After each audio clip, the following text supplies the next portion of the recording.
There's a reason every Odyssey is named after the Odyssey.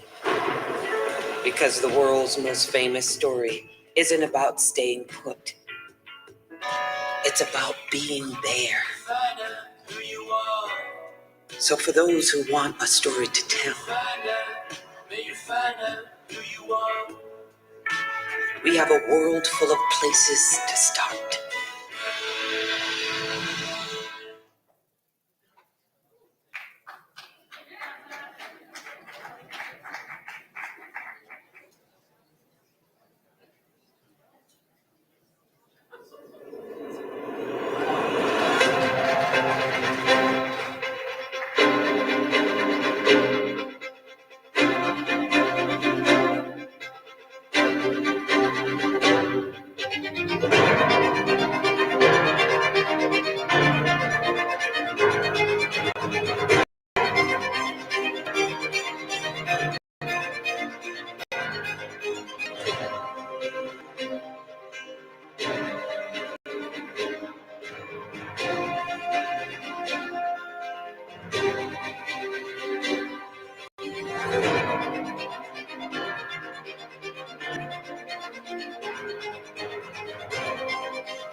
You know, I'm not sure I'm in the right place. They told me there was a 6 o'clock meeting tonight, and this is like biggest recovery speech I've ever given. So I'll just jump right in. Hi, I'm Bob.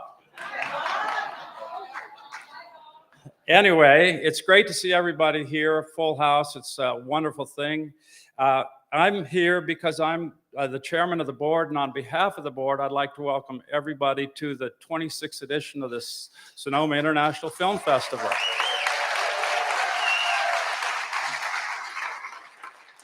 So they've asked me to be brief, so there's only two things I have to do, and that was the first one. The second one is to introduce two people that are really the heartbeat of the organization that have made this festival really tick, Ginny Krieger and Carl Spence.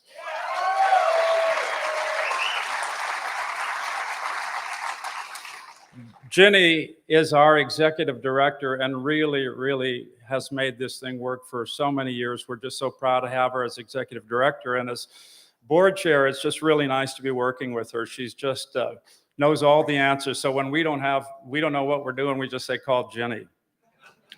Carl has been a great addition. He's our new artistic director out of the Seattle Film Festival.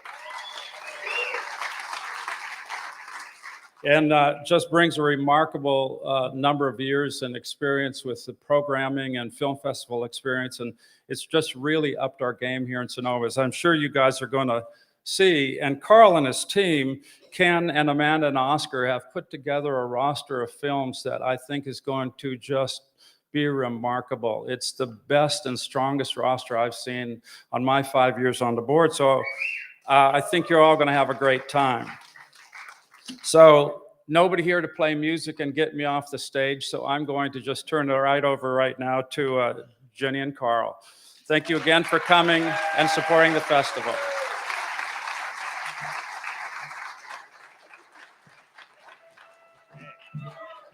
Hello.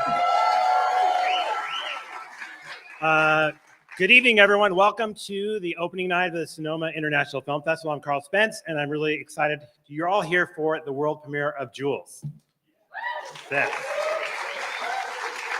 This is so great to see such a full house, as Bob said. I really want to thank our patrons, donors, all of our pass holders, staff, volunteers, and of course our sponsors, especially the Manitou Fund, Delta Airlines, and Cogier. To kick off our festival, we have the mayor of the city of Sonoma, and she would like to say a few words. So Mayor Sandra Lowe, please. Thank you so much. Thank you so much, and welcome to the city of Sonoma. We do big things here. So when I became the mayor, I said this is going to be a year of the arts. And what better thing to be able to introduce tonight is the Sonoma International Film Festival. So I'm really, really proud of that. Sonoma is such an amazing town. Across the street is the Last Mission. Down the road is the First Winery. And you're sitting in the historic Sebastiani Theater. And it deserves an applause, doesn't it? My younger son used to manage the candy counter here and appeared in numerous Witchy Poo shows. And those of you who are from Sonoma, of course, you know about all of that. But the city of Sonoma also contributes to the Sebastiani Theater. And I want everyone here to, when you leave, Google Sebastiani Theater, and it's TRE at the end, the proper way to spell it. And put your name on the list and become involved in the Sebastiani Theater, because it's a true jewel. How many towns can boast the fact that they have a single theater, proscenium stage sitting in the middle of their town square? And we've got to keep it going. So thank you so much for everyone here. And a shout out, my fellow city council member, Ron Wellender, is here, and I bring you greetings from the rest of the councils too. Have a wonderful time. Welcome to the city of Sonoma. Enjoy.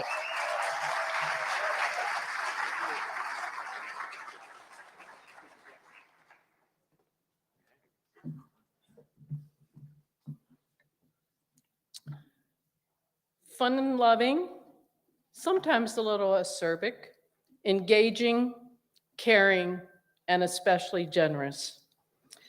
He has made our festival the arts gem that we have today. For his vision and commitment, we honor this evening Kevin McNeely, our Director Emeritus.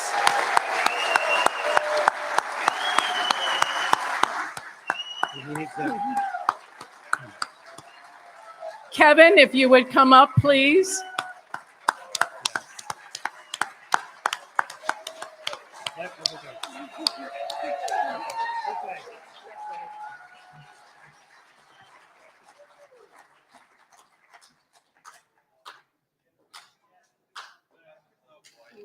Oh, Bill.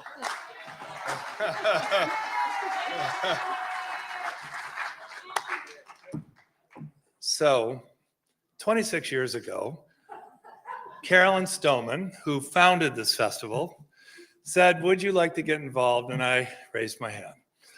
And it was a very different festival. It was a group of us, basically an excuse to have a big ass party on Saturday night and show a lot of unfortunate films. And because of you at the Sebastiani Theater, you at Veterans Hall, our sponsors, Sonoma Valley community, our volunteers, Roger and Tony, have made this amazing. I should have stepped away years ago because things have never been better. Jenny, as the executive director, Carl, with all of his wonderful resources and the team that he's put together, for me, it's like one of these things where I'm so hopeful that not only for the 26 years that I've been lucky enough to be involved with it, but for another 26 years, and to have Jenny and Carl and the team that they work with and all the support that come from you, I'm really confident that it's going to be around for a long time. And I know that in the next few days, this is going to blow your mind. And to get to a point where we have the world premiere of Jules with Sir Ben Kingsley and Mark Turtletaub and the others that are here, we have arrived, and you guys are going to benefit from it. And I'm so honored to be able to work with both of you. And thank you very much. And thanks to all of you. Okay, don't go away. Here's your piece Oh. of art. Don't go away. Wait. No. Oh, a hat.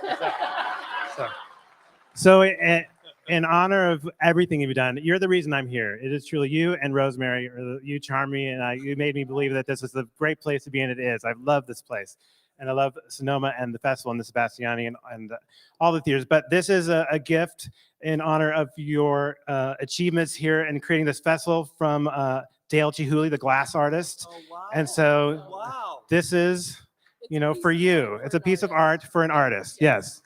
No, that's it. yeah. This is really going to be good on eBay. Yeah. Yeah. Okay. So you can, so don't break it. Anyway, so thank you so much, Kevin. Thank you. Thank you. Okay. Right. Okay. You're here to see a film. What can I say? I mean, this is one of 110 films in the festival. We have 32 countries represented. We have 20 documentary features, 38 narrative features, and 52 short films. So we have 5 days of fantastic cinematic fun. And we have wine and food as well. But, you know, I've always been about the cinema. This film, you know, when I saw this film, and I just thought that, you know, I didn't think that we would actually be able to show it here. And I just said, you know, this is the perfect film to show in Sonoma on our opening night. Do you think this would actually, you know, do you think this actually would work? Do you like this idea? And this year has also been about connections for me. It's been making connections with Kevin and Rosemary. It's been making new connections and also connecting up with people from my entirety of my career, from Seattle to Palm Springs to Orcas and to Spain, where I spend most of my time, in Valencia, and now here in Sonoma. And we're fortunate to be the first audience to publicly see Jules tonight, thanks to really a good friend of mine and is the director, Mark Turtletaub. And we've been talking, he's wonderful. You might have heard of a little film he produced in 2006, Little Miss Sunshine, you know. I think I got to know him after he produced another film called Safety Not Guaranteed, which is his amazing sci-fi film shot in the Northwest. You know, and then he directed a film called Puzzle that premiered at Sundance and was played around the world. It's a fantastic film. More recently, A Beautiful Day in the Neighborhood and The Farewell, and those are 2 films he produced.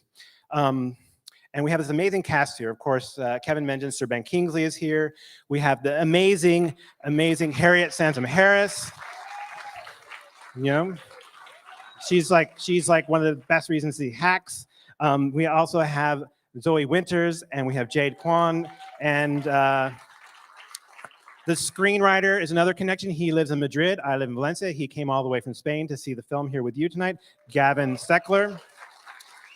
There's many people here. We also have the producer, Michael Clark, is here as well. Anyways, I'm not gonna say anything more because we want to see this film. And I also want to say a shout out. We're actually broadcasting this over to our other theater at the Veterans Hall. So they're seeing this whole introduction. They're also going to see, you're going to see the Q&A because the entire cast is going to come up afterwards. But please give a warm welcome to an extraordinary producer, an amazing director, and a really good friend, Mark Turtletaub. Hold.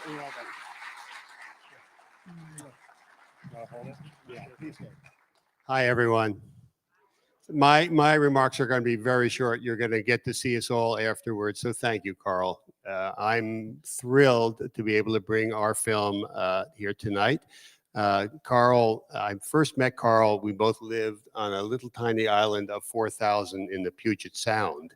And Carl started a film festival there.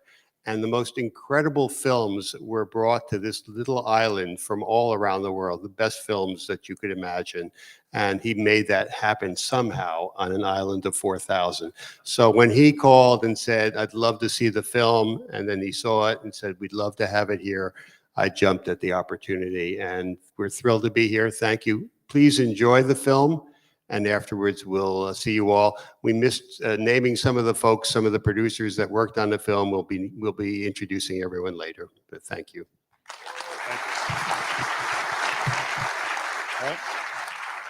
So let's start the show. We'll be back afterwards because I'm going to have a conversation with the cast and with Mark, and I think you're going to want to stay. This fun should make you laugh, and if it doesn't, there's something wrong with you. Enjoy the film.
Your fourth time. Yes, wonderful to see you. Yeah. Real film novels. Expressions, characters,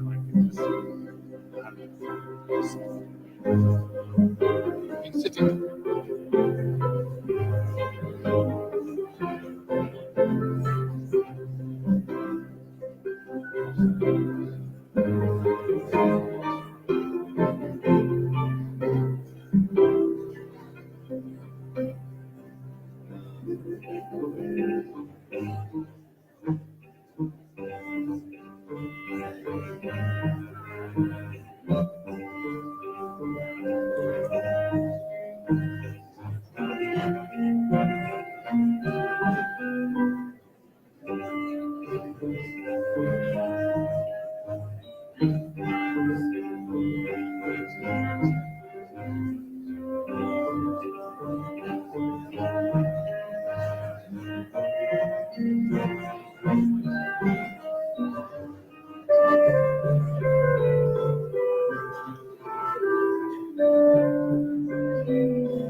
Hey. Wow. Oh. I think that was pretty fantastic. It's like it. Every time I see it, it makes me just. It warms my heart. It has such humanity, and the. Anyways, It's my great pleasure to introduce first director Mark Turteltaub.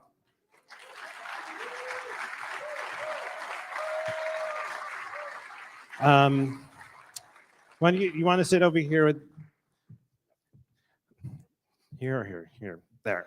And the man who wrote the screenplay, please welcome Gavin Steckler. He was like, I'll put you here. And then, who knew? I mean, let's introduce Jules Jade Kwan. So fantastic.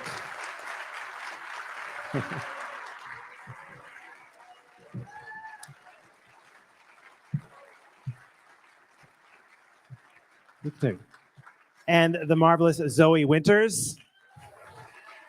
I'm gonna.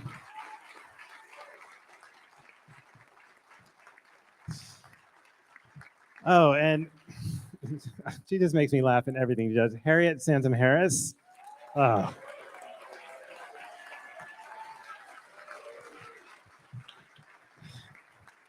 And last but not least, please welcome Sir Ben Kingsley.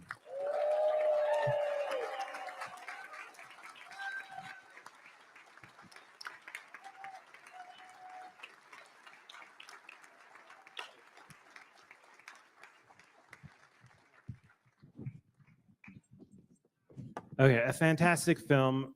I want to ask first, well, I thought I could ask all of the actors how you were directing, but I want to actually ask Gavin, where did you come up with this crazy film? I mean, it's not, I mean, it's not sci-fi, but it's not it's unexpected, but it just made me, I don't know, it just warms my heart when I see it, when I've seen it, and seeing it with the audience, it was fantastic. Thank you. Should I borrow, We'll share mics. Okay, great.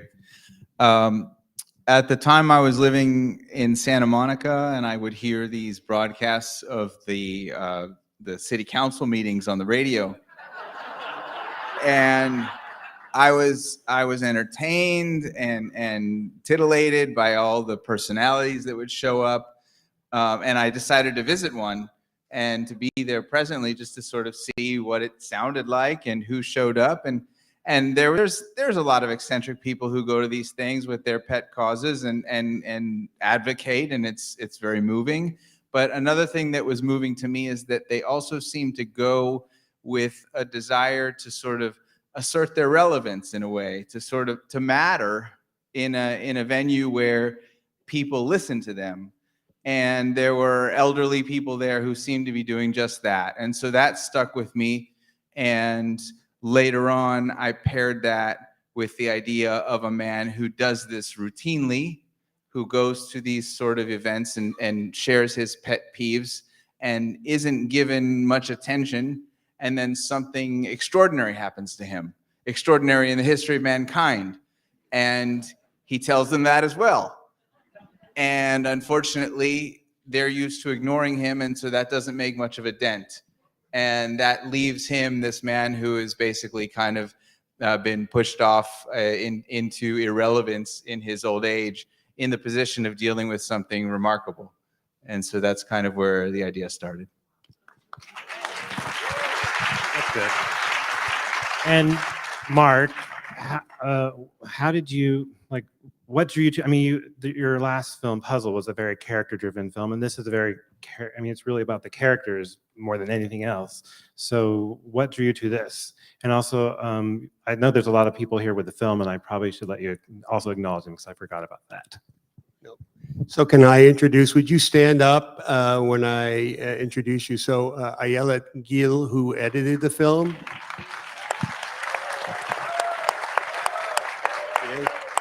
Wow, with a spotlight. And then our producing team of 4, Debbie Liebling. And Andy Daly.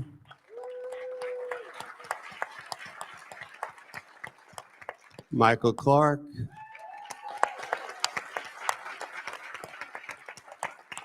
And Alex Turtletop.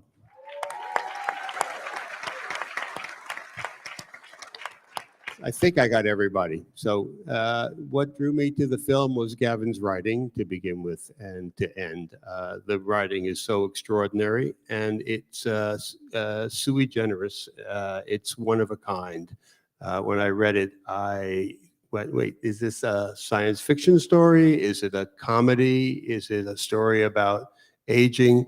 It's funny? It's all of those things. And so that touched me immediately. And it's although it has those sort of genre elements, it's really about people.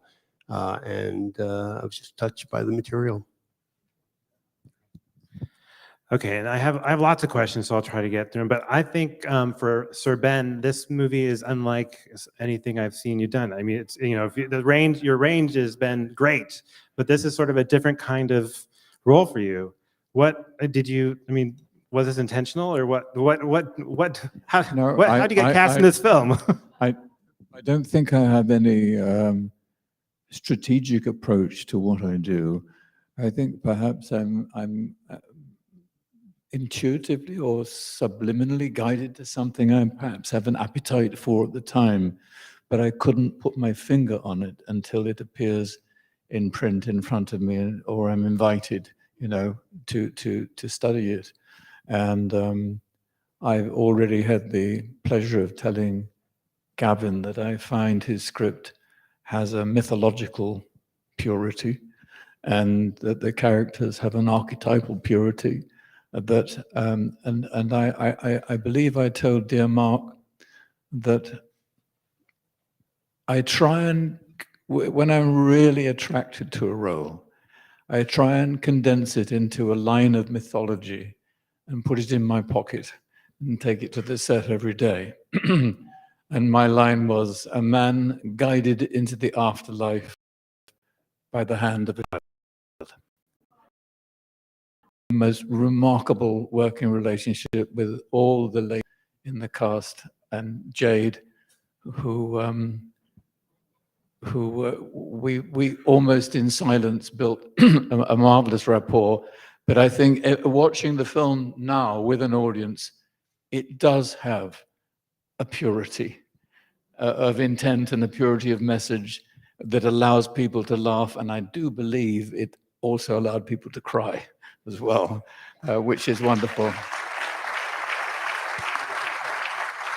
And you work with many directors. So what was it like? What would you say about Mark? If you could just say like, what one word? No, let him go on. Dare I suggest that I think that as a team, Mark had the graciousness to learn from us as well as teach us. And I do believe that Mark, having seen the edit with his wonderful editor, has made some very courageous choices that I think sometimes hurt a little bit. But I think honestly, I think that we built a wonderful rapport together because, and I think the proof is in the pudding, we are all in the same film. That doesn't always happen. We are all in exactly the same film. And that comes from Mark.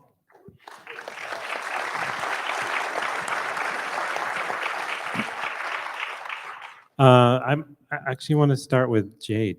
I mean, what did you think about this film and that you had? I mean, it's actually a very difficult role where you have no, speaking, more so than you think, right? What was it like for you? I mean, well, I loved the film. It was beautifully done. The family, for me, the job alone as being the character was probably one of the most challenging roles I've actually had, which is intriguing because there's no dialogue, no big movements, no clothes. Like it was, but yet I had to find a way to give Jules a voice and to be a vessel for the rest of the family, for the rest of their stories to be heard. So for me, it was a really challenging role, but overall, it all came together just the way that I felt while performing with everybody. It was just it was mostly just the feeling of family unity. So I loved it. I can't wait for part 2. Right? When Sir Ben comes and I'll come with you this time. comes to the afterlife. And Harriet, I mean, yeah, I was like, for a minute, I was like, what should I ask you? I mean, you, because you played such great characters. I mean, I've everything from, a lot in television from Desperate Housewives, but Hacks, that you were in recently, was like you sort of, popped up and sort of outshone everyone else in that role. And I don't know. So what was it like for you to do this? Because it was, obviously it was a dynamic of the three of you. And Jane Curtin was fantastic, but like you guys there was a whole dynamic that just sort of, you were the two busybodies that then came and were going to be part of this, whether anyone else wanted to be a part of it or not. So what was it like for you to do this role? I was absolutely thrilled to read it. And then, and I did know that Sir Ben had been cast, so that's a huge incentive in doing it. I'd seen Mark's movie Puzzle, and I adored it. And the first time the movie came around, I didn't know Jane was going to do it too. And when I found out that Jane was going to do it, I was absolutely staggered, because I thought this is going to be really interesting between what I kind of imagined, although I was wrong. But I know that the stillness and intensity you can have, and you did, even as Milton. I mean, there's a mystique and a beauty and silence to your work. And then I thought, oh, Jane's energy is so erratic and strong and vibrant. And I thought, well, I'm going to have to figure out where where does Sandy live in this? And I thought, well, she really she cares, and she has to connect. And of the people, of the three of us, I think her drive to connect is so visible from the get-go.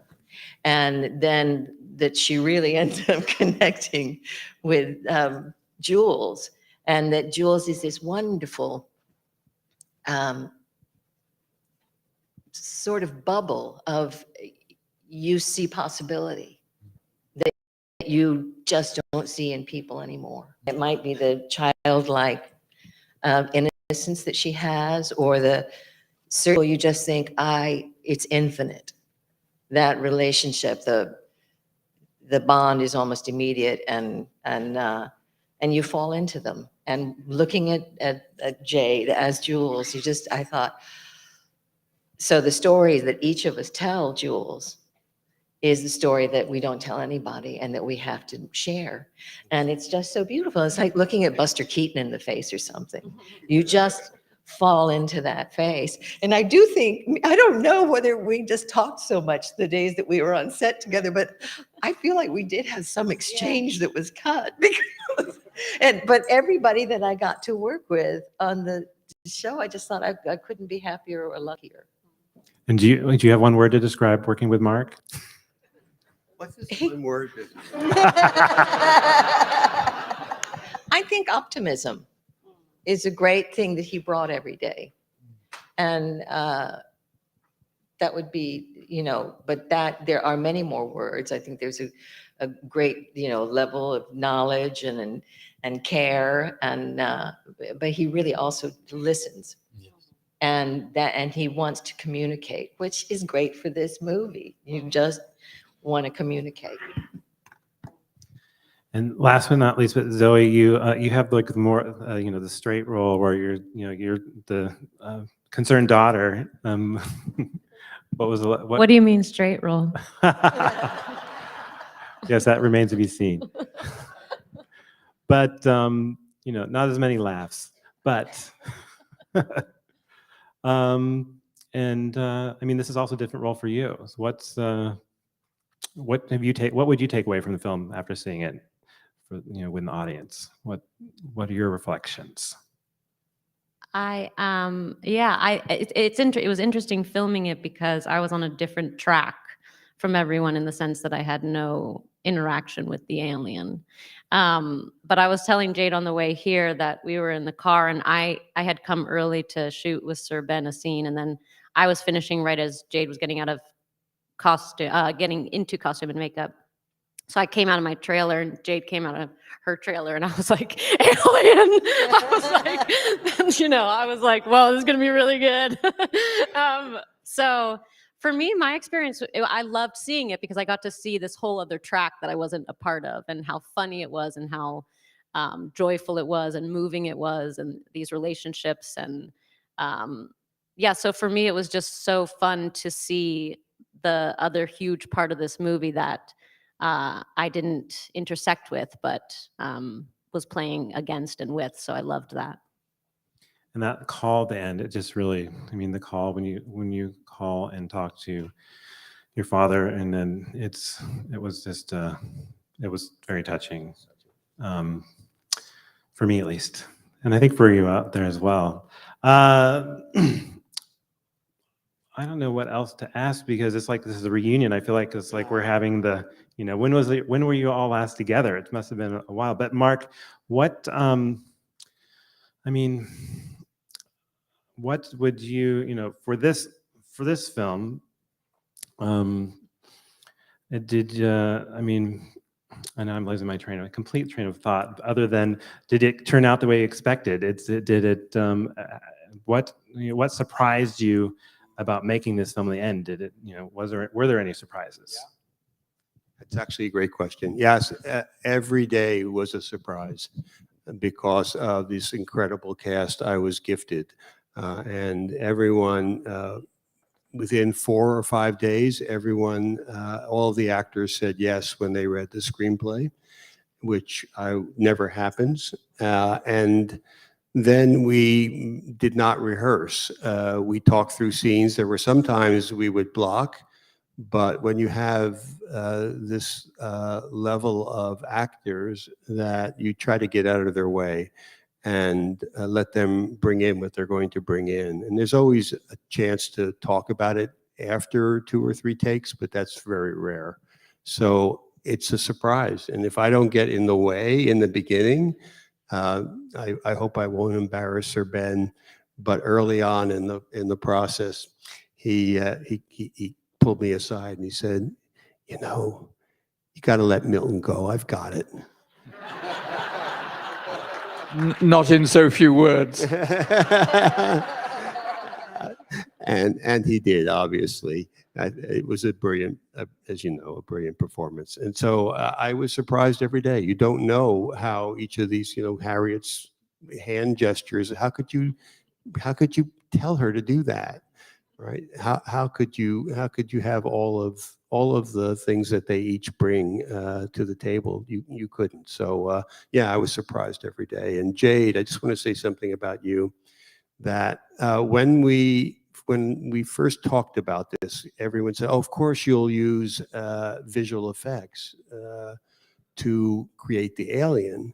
And I said, no, I want a real person, so that the actors have someone to play against. And this is a story about a creature who has no voice helping these people find their voice. And I think you said it well. I think it was Zoe, or I'm not sure who said it, that they end up saying things to this alien that they have said to no one else. And so I remember telling Sir Ben when we first talked about this, that he said, "I hope I'm not going to be acting against a stick with a ball on it," which is the way you act when you're dealing with visual effects. And I'm sure you've done it many times. And I said, no. And we were fortunate to have been introduced to Jade. And they told me, it'll take 2 or 3 hours a day to put on her prosthetics. And we worked for months, getting the prosthetics right. And then when we got on the set, we discovered it was 4 to 5 hours every day. And then she goes to work. And so it was pretty incredible that she did that. I remember asking her one day, I'll embarrass you now, I said, "How do you do that? How do you tolerate all that time sitting in the chair as they're fussing with every part of your body?" And she said, "I just go to my quiet place." And I think, yeah, really. And so and then another thing she said is, "I always want to be present in every scene so that the other actors know that I'm there and they know that I'm conscious." And I think that shows throughout the movie. So thank you, Jade.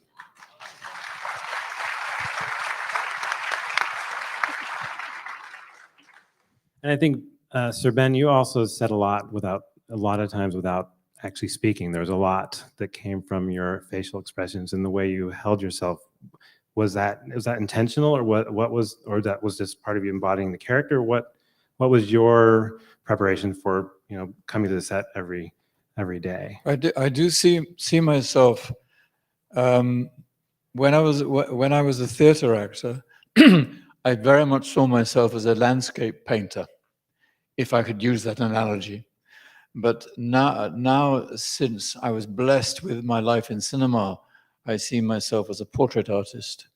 So I am oddly detached from my character in that he's there and I'm here and I have to fill the easel, fill the canvas, marked canvas, with this portrait of this person. So very little of it is conscious. It's as if I am seeing him over there and then inviting him onto my canvas to share with my audience. So it's a little bit like a conduit, really, that I am for these characters. I don't take them home.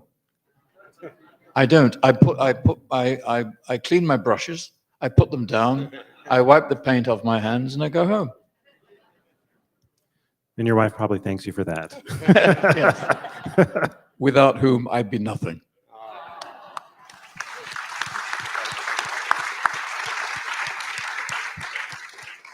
I mean, we could talk for a while. I mean, there's such great balance in the film. I mean, there's sci-fi, but it's just the right amount. And there's the archetypes of the government and the police, but they're not into too much. They're just there enough to.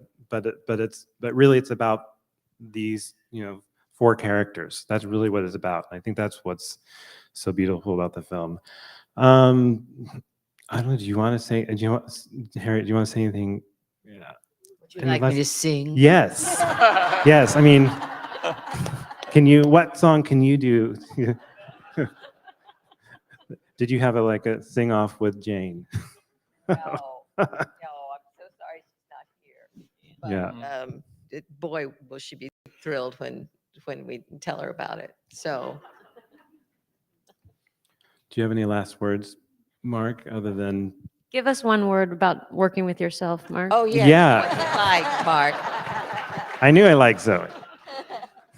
Was she like that on the set? Yes, a delight. I was saying to my wife earlier, I said that every day Zoe showed up with a smile and just it infects everyone. Just that's who she is. So my last word is I'm so thankful for all of you and the opportunity to work with each of you. And it's meant a lot to me. And thank you all tonight for coming. It's a fantastic cast, fantastic film. Thank you all for staying. And yes.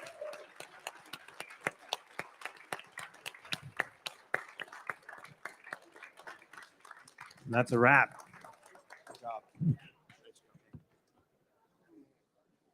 Good.